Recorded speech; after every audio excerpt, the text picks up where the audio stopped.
everyone, and welcome back to the Introverted Aromatherapist. Today I'm going to start a series of videos in which I talk about specific essential oils, where they're from, and what they do.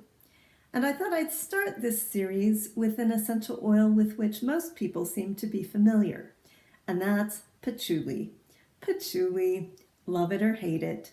Most people are either incredibly passionate about it or they're incredibly passionate about hating it.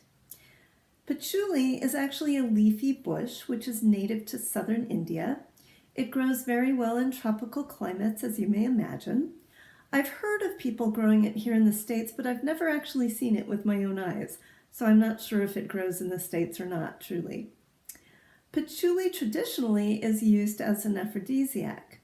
Now that effect is not really going to work if you don't like it, but people who do like patchouli use it as an aphrodisiac. It's great in massage oils or just as a personal perfume. Patchouli, in my opinion, is used very well on the skin.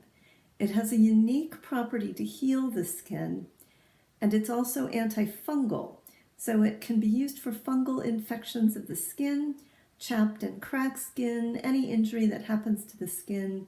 Patchouli is a lovely thing to help heal the skin. Again, diluted into a lotion or a massage oil is the best use for that. Patchouli is also very good for the hair. It helps texture the hair and prevents dandruff. So if you have problems with dandruff, 5 or 6 drops of patchouli in your standard bottle of shampoo is really all you need to help you with your dandruff. It's very good if you mix it with rosemary essential oil as well for use on dandruff. The history of patchouli is very interesting in the West. Patchouli came to the West because they used it as a moth repellent in shawls that were shipped from India. These Indian shawls became very fashionable in Victorian times, and so it became very fashionable to smell like patchouli in Victorian times. And that fashion has gone in and out of fashion ever since. It was fashionable in Victorian times, not so fashionable at the turn of the century, came back in the 20s, went out again, came back in the 60s and 70s, and it has never really left us, I think. But originally it was used as a moth repellent, which is another major use of patchouli. It's a very good insect repellent.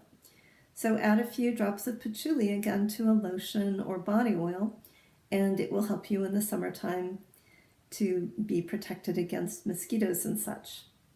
Patchouli is also a nerve tonic. It's very good for stress, nervous exhaustion, and depression. Again, these emotional effects are not going to happen if you hate the smell. But if you do like patchouli, those are very good things to use it for. It's very good for the emotions.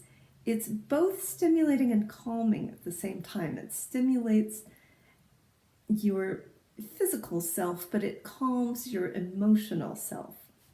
So those are my major uses for patchouli.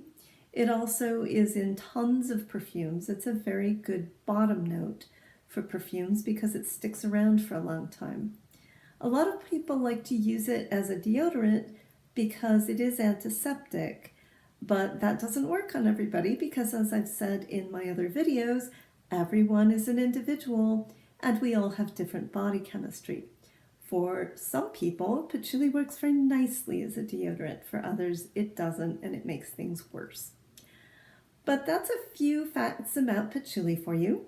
If you have any questions about patchouli for me, please put them in the comments. Tell me what you think of patchouli. Do you love it? Do you hate it? I'd love to hear all the opinions about it. Put those in the comments too. And please do subscribe to my videos. I'll be doing more videos on more specific essential oils soon. And as always, walk in beauty. Thanks.